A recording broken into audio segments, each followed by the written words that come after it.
Well, good morning, everyone. I'm Yvonne Garcia. I'm the chair of the Chamber's Women's Network Advisory Board. I'm also the chief of staff to the chairman and CEO of State Street and head of global communications. So while everything remains virtual, the Women's Network is more committed than ever to connecting women across all industries and career levels to strengthen your professional networks and engage you in the greater Boston business community. I'd like to take a moment and welcome anyone who's joining us for the first time. We hope you enjoy our program. I also encourage you to join in on today's discussion on social media, which is always quite active during these sessions, by using hashtag BossBizWomen and the @Chamber, Boston Chamber. We also have a Q&A feature on your screen, so if you have any questions for the panelists and our guest speaker, please feel free to leverage the Q&A feature on the bottom of your screen. Also, the program is being recorded and we'll post it on our YouTube page in case you'd like to share it with your friends in the future. I know all of us were really wishing to see the light at the end of the tunnel in this pandemic, it really is the people like today's guest speakers that will help guide us in planning our future return to the workplace. This is certainly something that's top of mind in our industry, even at State Street as we're building out our new headquarters. We have been forced to kind of regroup and think about what makes sense from the workplace of the future perspective, from talent to actual architect of our building. So without further ado, I'm really thrilled to welcome today's guest speaker, Elizabeth Lowrey. She's a principal and director of interior architect at Elkus Manfredi Architects. And moderating today's discussion is a true ally, Doug Hardy, and he's the founder of the Content Guild, LLC. So Elizabeth and Doug will provide us with valuable insight into the trends that are rising as we continue to work from home, how we should be thinking about office design as we plan for the return to the workplace, and the roles that leadership and management will play in this transition. So with that, I'd like to give a big thank you to our longtime Women's Network sponsor, PwC. We really appreciate their support and partnership in bringing this content and platform to all of you today. And with that, I would love to welcome Wendell Dinglasa. She's the tax director at PwC, who will introduce our guest speakers. Thank you. Thank you, Yvonne, and good morning, everyone. On behalf of PwC, I'm so pleased to be here with you today for this special event. I'm honored to work for a company like PwC who's committed to the advancement of female professionals and supporting the Chamber of Commerce. With that, it is my honor to introduce today's guest speakers, Elizabeth Lowrey and Doug Hardy. Elizabeth is the Principal and Director of Interior Architecture at Elkus Manfredi Architects. She is known for her sophisticated design eye, business acumen, skillful management, and her collaborative approach with clients. Her work spans across numerous industries from corporate to hospitality, to higher education and residential. Elizabeth is widely recognized as a pioneer for her combined approach of workplace strategy and design for office environments to enhance organizational performance and firm culture. Named one of Boston Magazine's 100 most influential people, they describe her as an office interiors whiz, who will no doubt be instrumental in shaping what our workplaces will look like once we all return to them. Elizabeth, we are thrilled to have you with us today. Moderating today's discussion is Doug Hardy, founder of the Content Guild, LLC. Doug is a senior media executive who creates thought leadership programs for corporate and university clients. Prior to founding the Content Guild, where he serves as a business writer, new media strategist, speaker, and thought leadership expert, Doug worked for major content and media companies such as the New York Times, Random House, AT&T New Media, and Monster.com. He has written, researched, and collaborated on 60 non-fictional books, including his most recently published, Making Human Work, authored by Eric Mosley and Derek Irvine. Doug, we thank you for being here today. With that said, I turn it over to you both. Thank you, Wendell. I want to start with just saying thank you for everybody attending and welcome. When we were approached to do this webinar, Doug and I got together and said, we have one thing in common. Well, we have many things in common, but one big thing in common.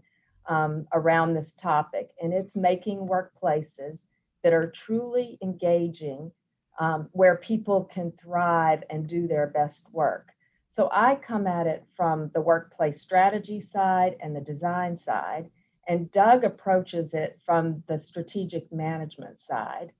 And as I was also thinking about kicking this off, I recently had to travel, and I was sitting in the airport and the light bulb went boom. 9/11 changed the travel industry forever. And this pandemic is changing and will change the workplace forever. Mm-hmm. So the question for today is, now what? Now, how do we make these new environments? How do we reinvent and re-engage and make places, like I said, where people can thrive? Well, Elizabeth, I'm so glad to be here, and thanks to the sponsor as well.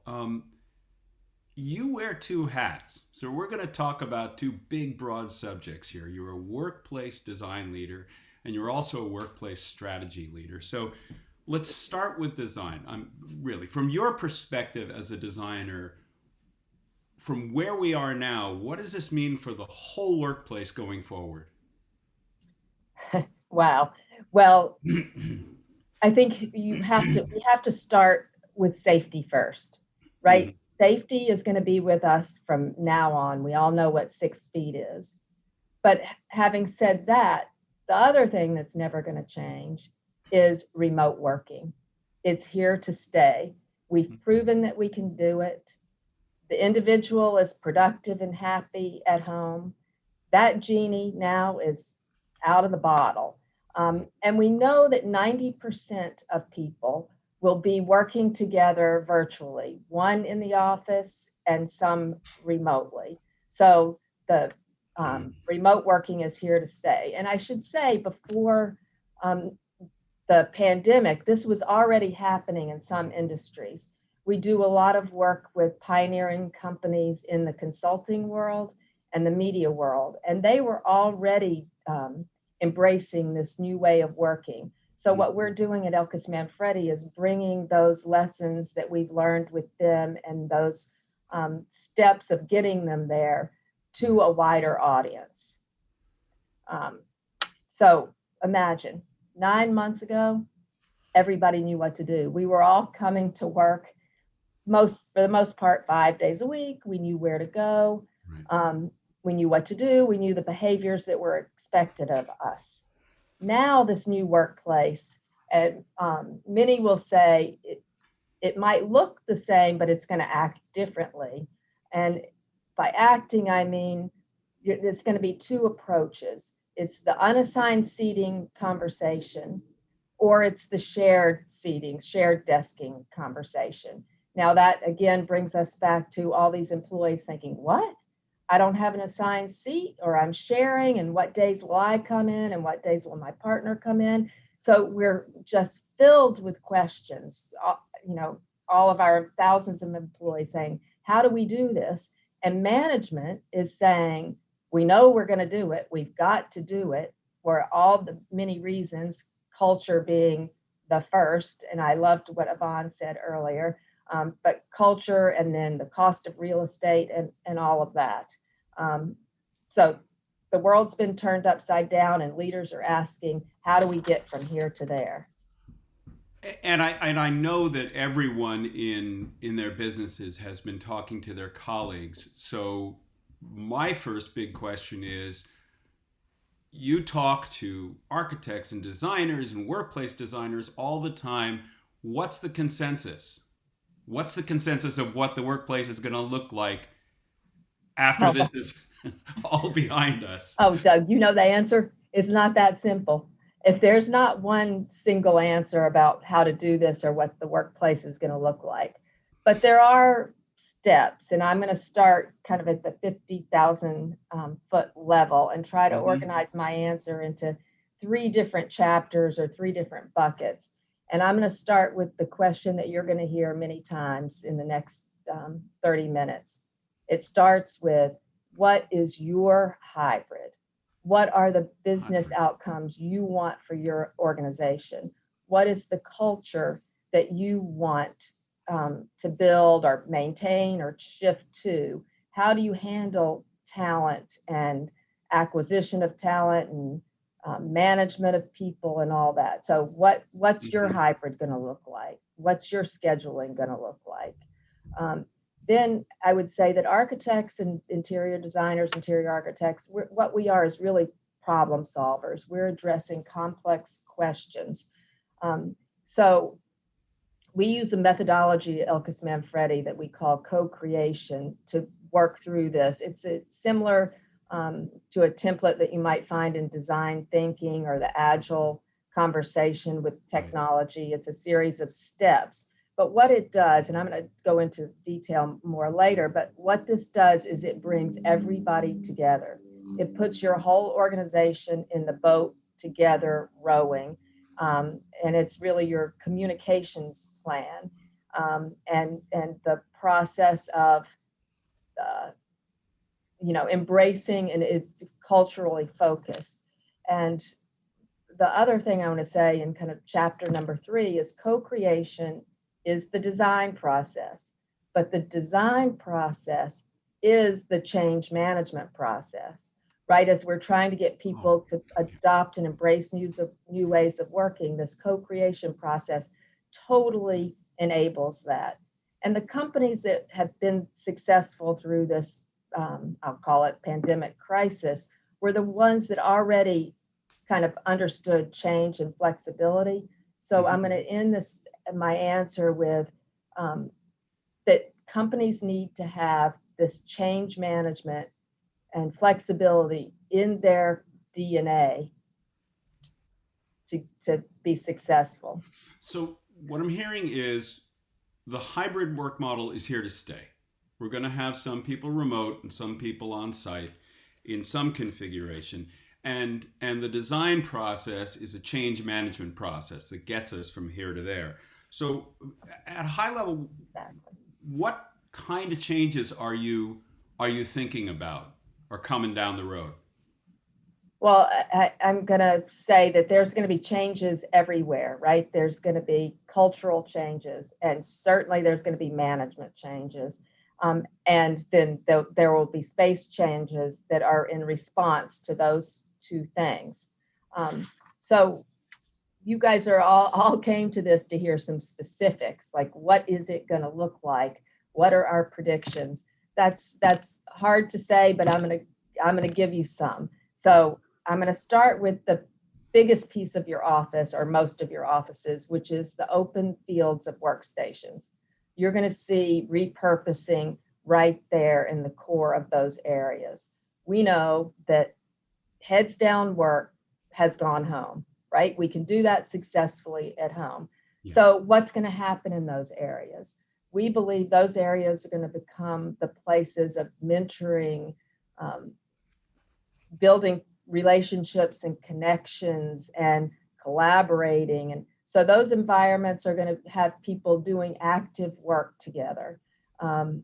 And I also want you to put yourself now in these situations, because we said 90% of people are going to be working virtually at some point in the day. So imagine if you had all your colleagues in your neighborhood were doing what we're doing right now. It would be impossible because of all the people's calls going into your microphone and so forth. So the other thing you're going to see is these Zoom pods or go-to grottos, Zoom rooms that are sprinkled within that flexible area, so you can have some acoustical privacy. Right. So you're going to see a lot of changes in those open areas. So the open areas, going to drill down just a minute here, and I'll admit to a prejudice. I will never, ever miss the bench. Those long benches, 20 people, noise canceling headphones, gone, unmourned. I think a lot of people are with you. What are those open? So we throw the benches out the window, or metaphorically anyway. What do those open spaces then look like? Big open space. How would you like to organize that? Well, what we're seeing and what we're drawing with many of our clients right now are flexible touchdown spaces, digital whiteboards, monitors everywhere, movable furniture, where you could work, and then again mixed in with those Zoom rooms and the pods. And all of that will be organized around that will be a neighborhood, right? So we mentioned that people were coming back to maybe shared or unassigned places, and they're worried about how are we going to do this? They will be assigned to a neighborhood, and that will be their community within the bigger community. So it will have a collection of different space types that are available to everybody. And so it sounds to me like we can't just design these neighborhoods in advance. You and I have spoken a little bit about how these processes work, that there's some prototyping that's going to go on when we come back. Oh my God, we are going to be living in the world of rapid prototyping. And, you know, I think to summarize everything we've just been talking about, it's all about flexibility. And I want to bring flexibility back to, you know, promising to give you specifics. Technology is going to be huge, as we all know in this. And here's a specific change that we're going to see happen. Right now, we want the world to be equitable between those who are remote and those who are in the office. And technology is going to obviously have to solve that problem. So voice tracking technology is what is the rage at the moment. So you put voice tracking technology in these beautiful glass meeting rooms, conference rooms that we've designed, and it doesn't work because all the sound is bouncing off those hard surfaces. So you're going to see lots of change in those rooms that are deploying this technology. And then I'm going to end with those rooms can't be so specific to today's technology because something new is coming tomorrow. So I'll end with flexibility, flexibility, flexibility. Flexibility. Okay. So this is the part where I get to throw a research fact at you. We know from researchers who have been doing this, checking this out, that 66% of employees are saying they're more productive working from home. They might miss the office, but 66% say they're more productive. So I'm a leader in an organization. Why not just keep them at home? Well, that's a very good question. And you've got a lot of people, are your friends, are asking the exact same question. But I think that's the wrong question. That was the question of the last 9 months, is how do you enable people, get them productive at home? We can do that. The right question is your organization as productive and innovative as it should be now? Right? So we've moved from the individual back to the enterprise. And as a company, are you as productive as you can be? And the answer actually is starting to be no with many of our clients. And I want to move to saying another big piece of this is we believe that the workplace is the culture keeper of an organization. And I'll tell you a story about what I mean by that. So we have an amazing client, huge multinational client, 80,000 employees worldwide. They recently had their all hands meeting with the CEO with 80,000 people. And you can imagine every one of those people was thinking, what's he going to say? Or when are we going back to work? What's going to happen? And so his big reveal was, he said, we are going back to the office when it's safe. We're going back because the cost of this, of us not being together, is costing us in our creativity and our talent management. Right. We'll go back in a new way, but we're going back for sure. And I think he was really he was saying that the workplace is the culture keeper and the knowledge transfer space of a company. So, you know, this is the new workplace will be, and I say this every day, should be a magnet and no longer a mandate. So it attracts those, well, attracts maybe isn't the word. It's a place I go. It's that village where I want to go and interact with folks.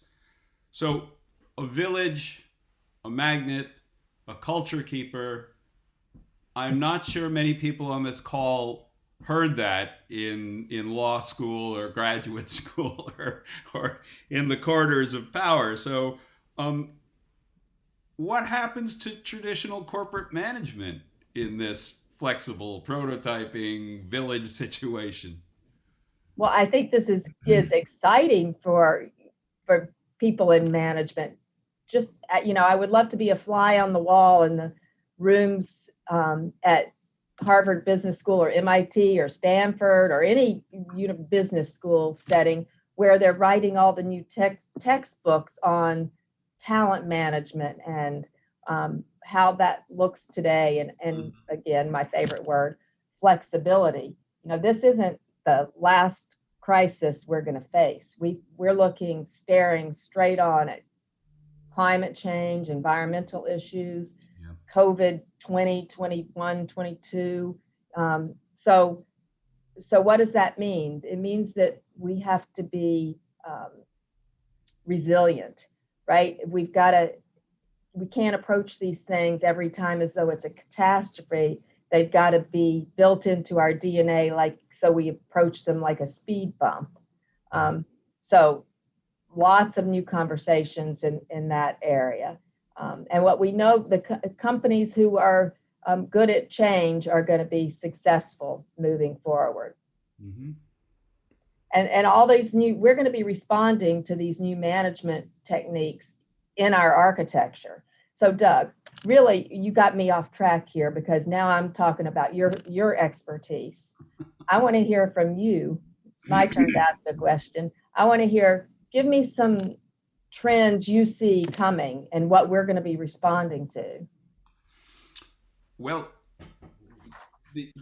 so the spoiler alert is I can't paint a picture any more than designers can about what the office and workplace look like. But I can tell you that from a strategic management point of view, this crisis and the change management we have to go on to do after it, it's a big opportunity. And it's a big opportunity along the lines of workplace culture. So here are some of the trends that I'm seeing that are getting, I'll say, accelerated by this pandemic.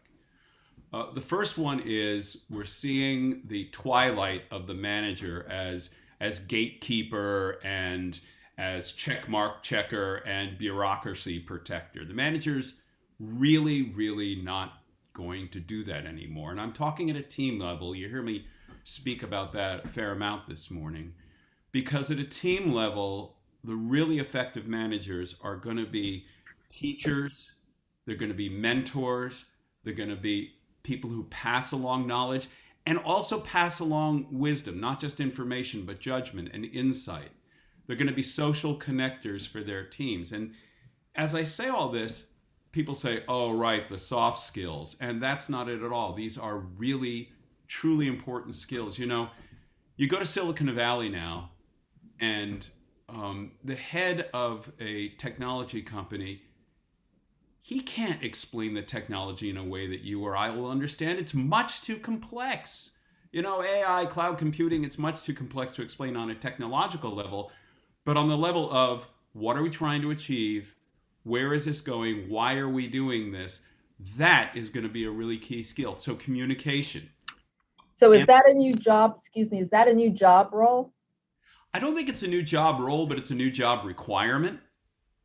And that means a lot of training in skills like communication and skills like empathy. But that doesn't mean you've got to force, those left brain people entirely into right brain roles. I know a couple of teams right now that have started that they have a designation once a month. They pass along this baton, which is the culture keeper for the group.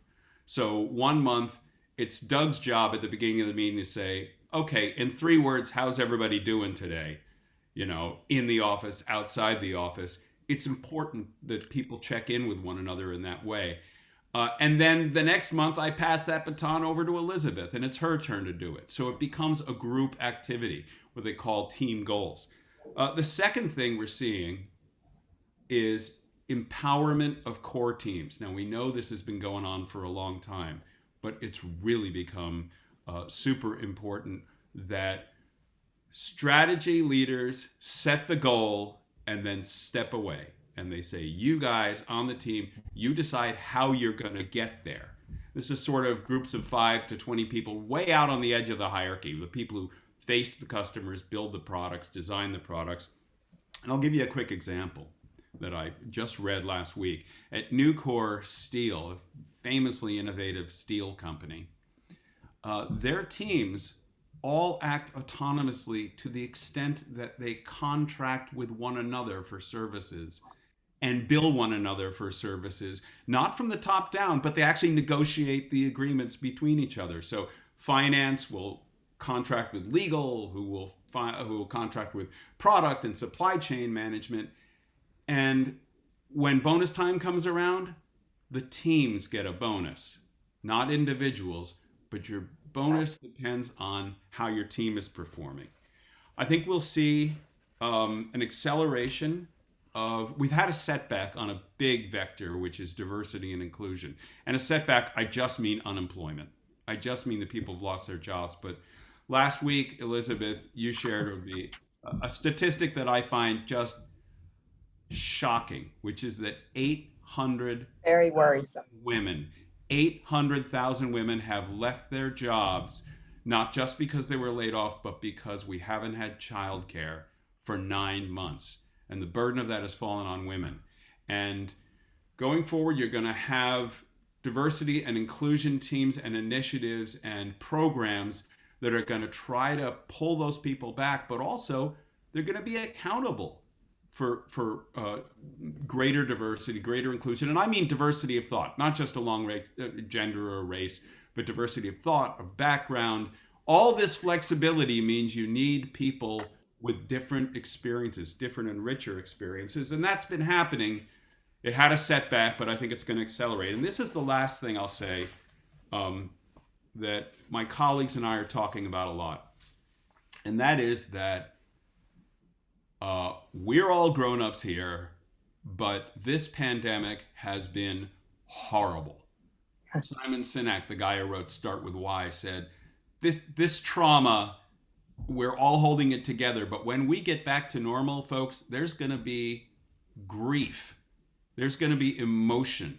There's going to be emotion about coming back. And a lot of people in my field and on this call are going to be uncomfortable with that, but folks, this is the biggest shared disaster since the Civil War, and we better acknowledge it. And so I'm seeing forward-thinking companies working on what's called well-being. And well-being is much bigger than wellness. Wellness is about physical health or maybe mental health too. Well-being is about how does your job, how does your company, how does your culture actually make your physical, mental, emotional, relational self better. Business is still the most trusted institution in this country, more than government, more than the military, more than the courts. People trust their place of work. They spend half their lives there. And working toward well-being is going to be a big trend that's going to accelerate. And all your companies, folks out there, I think within 5 years there's going to be a third-party well-being index, a place where you get certified as a company that that's a good place for humans to bring their whole selves, to show up as their whole selves. And you'll see somebody's going to catch this opportunity and be the glass door of well-being. You're going to get 2 stars or 5 stars along all these vectors. So that said, my big theme is that just in the next year, we're going to have to move from endurance, everybody phoning in, everybody zooming in, nobody taking vacation, to that's what you do in a crisis, but we're going to have to work to resilience so that we can continually stay healthy, stay together, build our cultures when the next crisis hits, or as this crisis drags on and on. We don't know how long it's going to last. So there I go, pontificating about my business. But let's get back to design for a minute, because I'm sure everyone is also wondering, how do we get from here to there, to this dream state of a beautiful culture where well-being thrives and the workplace is gorgeous in neighborhoods and villages? Take us take us on the steps there. Right. So I think everything you were just talking about is what's going to drive the architecture, is going to respond to all those conversations you're having. But how do you get people to embrace this new reality and come along with us and work together? And as we've said, there's not one solution, one size fits all. So like Doug, your question is really about digging into the process, digging into what does co-creation mean?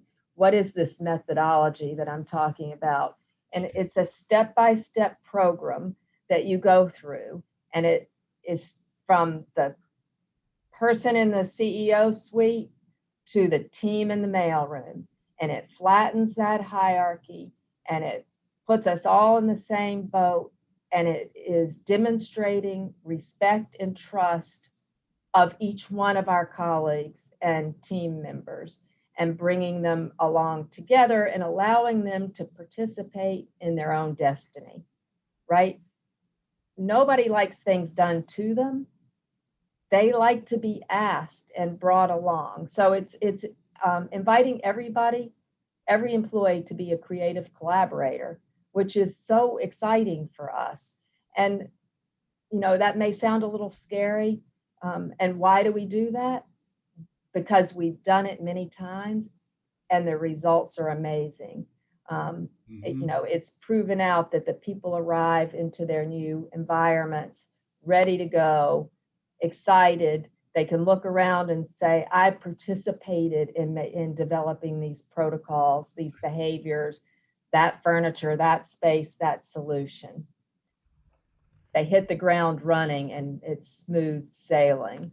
And I think we haven't stopped talking about culture here, and this process builds culture. And I heard this recently and I love it. Culture eats strategy for breakfast every day, right? So culture is king.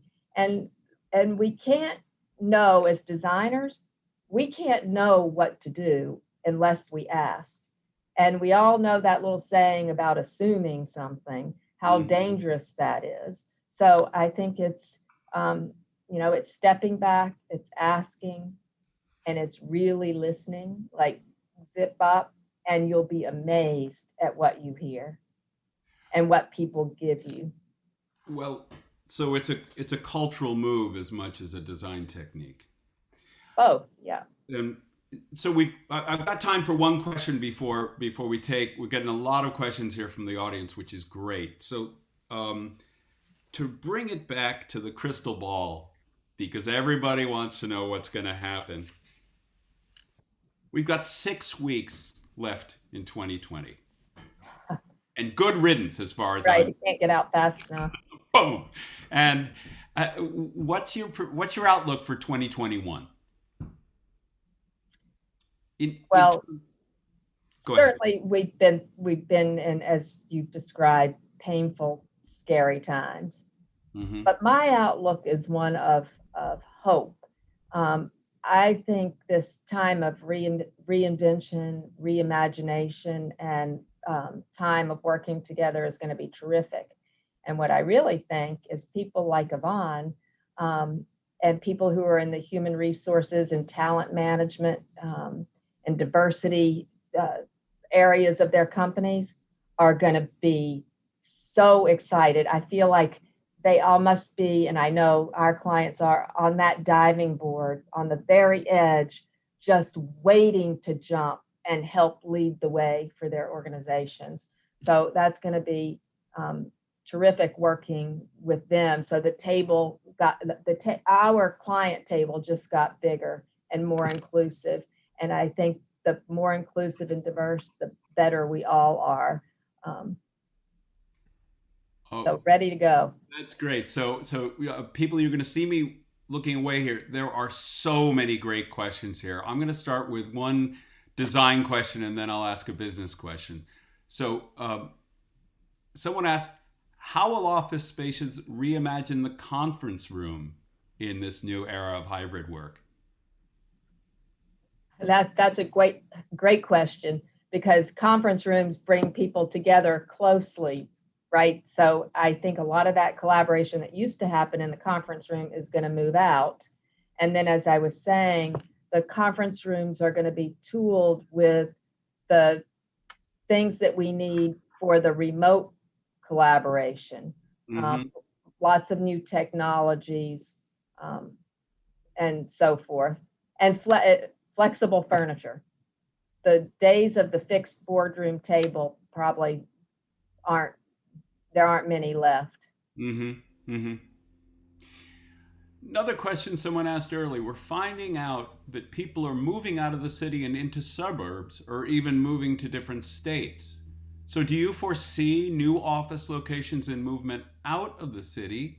Boston's a great example where offices were built around a beautiful seaport area. What do you think happens to those offices? I think all of the above. Every organization is going to try or do a different model. Some will be hub and spoke, some will remain downtown. I think that all of that will happen, but I definitely don't think we're seeing the death of the city. Right? We're going to come back to the city for all the cultural reasons of the arts, the all of the other things that happen in the city when it gets safe again. There's a question here that I'm going to address. Asking, in addition to impacts to real estate and physical space, how will leaders have to evolve their ideas of workers' performance when people are working remotely more frequently? Said differently, how must companies change their views on performance if one worker is more often in the office and one worker prefers to work remotely? Yeah. There are two answers. One's incremental and one's bigger than that.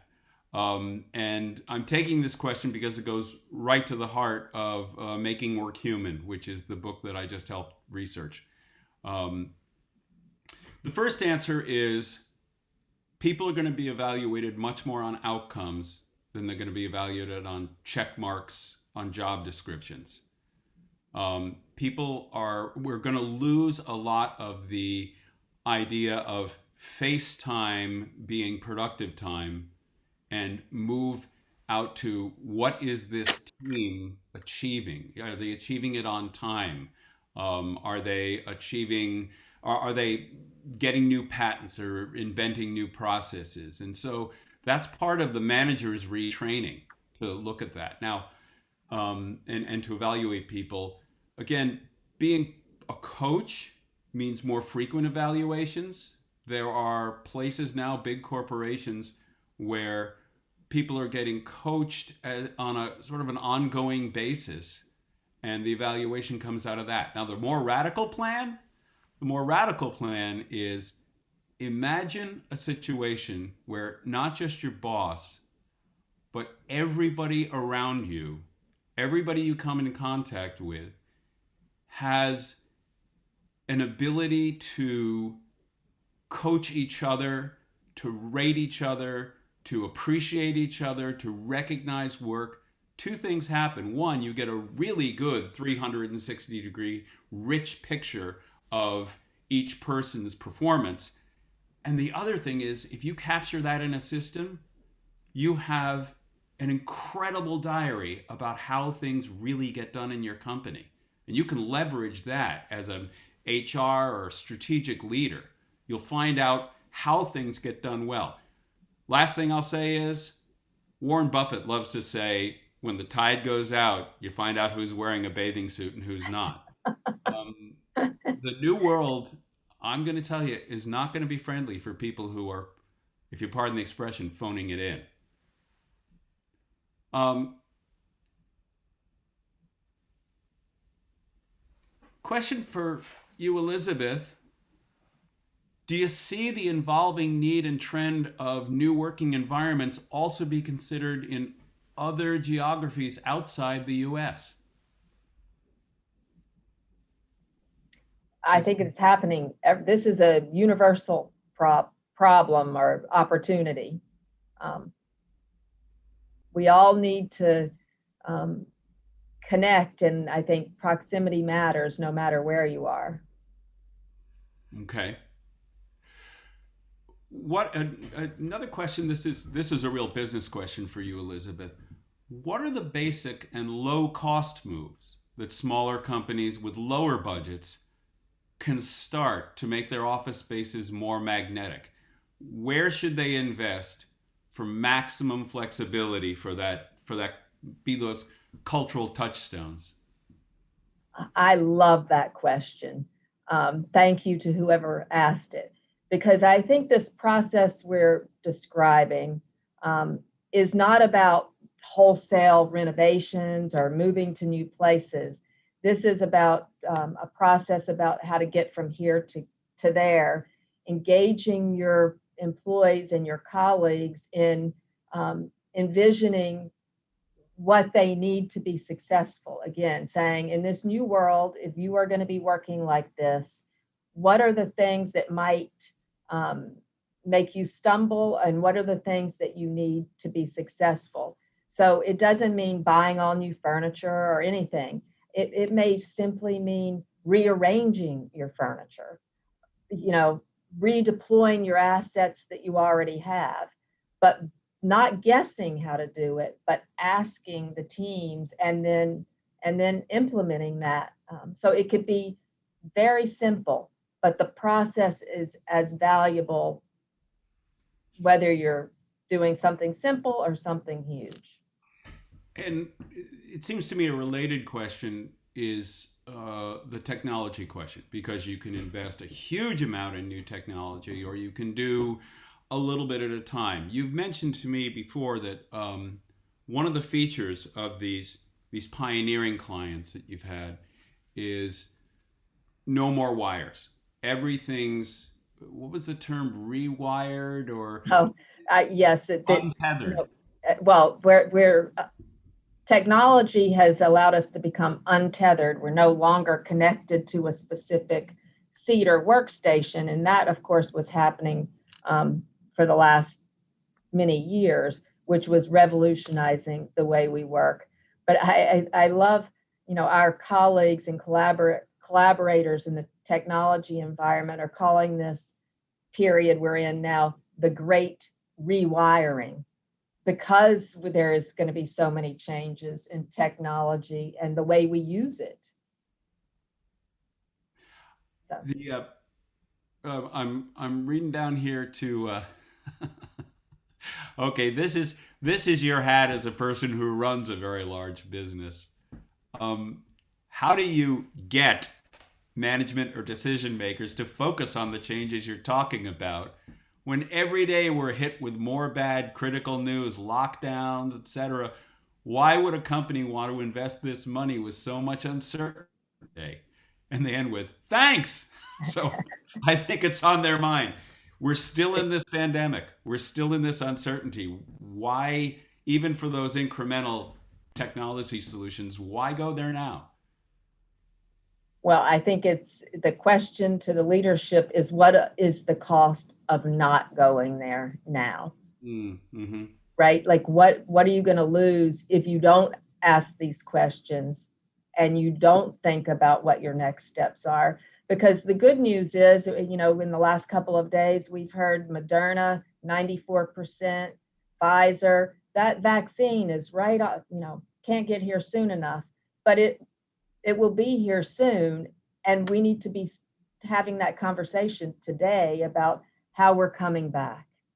And how I love, Doug, what you were saying about the post-traumatic stress that we're going to have to deal with, and that kind of well-being conversation. but just physically, what is this workplace going to look like? How are you going to have shifts? Are you going to do unassigned seating? Are you going to do shared desking? And you've got to start telling people that now. You got to start communicating that out. So designing for the reentry, really. Right. Social scientists I know have been saying one of the stranger effects that we haven't been able to measure yet is what happens to productivity when people have been essentially socially isolated for 9 months. And some of us have been, we've had our pods or we have, close family members, but it turns out that our social skills need to be exercised all the time. And you know who they're studying to figure out reentry? They're studying Antarctic scientists and astronauts returning from the International Space Station. And they're finding that just like muscle atrophy, there's social muscle atrophy. So part of the planning is really working with folks like you, with HR, certainly with the HR people, to say, okay, how is this reentry not just massive explosive decompression, but walking back in, knowing when I return to my office, knowing where I'm going to go and what I'm going to do and who my team members are. Right. Actually, you made me think of two things when you just said that. That one of the things that's happening in addition to the isolation stress is the kind of decoupling of the relationship. So our clients are beginning to see some of their talent, they don't have that engagement commitment and they're lonely. And so the first person who calls or company calls and says, hey, you want a job for a little bit more money? Because they don't have those connections, they say, sure, I'll take the money, right? I'm sitting in the same room. So this co-creation process is another way of looking at it. Is it's a relationship building process. Right. It draws commitment out because there's a huge cost to business when we lose people that we've invested in and we have to retrain the new people. Mm-hmm. So So some people have been working remotely pretty well. Well, a lot of people have been working remotely well. But let's talk about what might be a radical change in design. There are a number of law firms on this webinar, and they're used to private offices. And those private offices evolve for very good reasons. Confidentiality, privacy, even prestige and all that. What happens to them? Do they come back? Do they stay remote? that's a great question because I've been talking about fields of workstations and all the law firms are probably thinking we don't have those. But I would say that the concepts are the same for every industry, right? The concepts of looking at new ways of working, efficiencies, different kind of shift or asynchronistic work habits. So how do they use their space most efficiently and effectively? They're thinking about, shared offices, just like I talked about. They're thinking about one size office for all. So again, no hierarchy and back into that flexibility. They've proven they don't need all those papers. So that's a whole conversation in its own now about reducing storage. And the beauty of this is they've all learned, particularly our law firm clients, that they can leverage talent across more offices now, right? Because we're all working remotely and provide a different kind of service to their client better than they were able to before. But just like every other industry, law firms are thinking about efficiency and flexibility. Right. So they might be reconfiguring some of their teamwork into this hybrid model. Right. By again thinking about one size offices, shared offices, and the collaboration space within a law firm is growing. So we have one more question here that I think is really provocative. And what do you think, it's from an anonymous attendee. It says, what do you think the WeWorks of the world will look like in a post-COVID world? Well, I don't think WeWork is going away, actually. And I think once we get through the safety part of this, there's going to be a real place for WeWorks, because people may not be in the office and they may not be at home with all their kids or whatever. They may want that other place to go Right. to work. So I think there's that's going to become the third place more than it was before. Might become part of the hybrid solution. Right. And not just, not just disappear. In fact, it seems to me that a big part of their brand identity is going to be, we're safe, we got this, and leading into safety. So I think with that, we're going to hand it back over to Cecilia. I'm going to say, right before you come on, Cecilia, give me one more sentence, Elizabeth. What do we have to walk away here? In 5 minutes, we're going to walk away from this, and people are going to say, okay, I'm on the diving board. I'm right here, toes over the edge. What's the one question I want to ask myself to get started, Elizabeth? Okay, so imagine you've got your employees, they're on that bicycle, that you've got the training wheels going, you're afraid to let go. And as you let go, the question is, what is your hybrid? So thanks to PwC for sponsoring this, but PwC, what's your hybrid going to be? Takeda, what's your hybrid going to be? Converse, what's your hybrid going to be? That's where it all starts, is answering that question. All right. Cecilia, sorry. No, thank you for that, Doug. Thank you, Elizabeth. I think in addition to that question of what's your hybrid going to be, I think one thing we're all walking away with too is what you said, Elizabeth, which is your workplace should be a magnet, not a mandate. I think that's incredibly good advice, especially in light of everything you discussed around culture. So thank you both for being with us today and for joining us. Thank you to PwC for sponsoring. Just one word, our next Women's Network event will actually take place December 15th. And you mentioned Takeda, with the U.S. President of Takeda, Ramona Sequeira. So we look forward to seeing you then. And then please stay tuned for the announcement of our 2021 Pinnacle Award winners. We'll roll that out in early December as well. Thank you all. Thanks again to Elizabeth and Doug and PwC. Have a wonderful day. Thanks for having us. Cecilia, thanks for Bye, having everybody.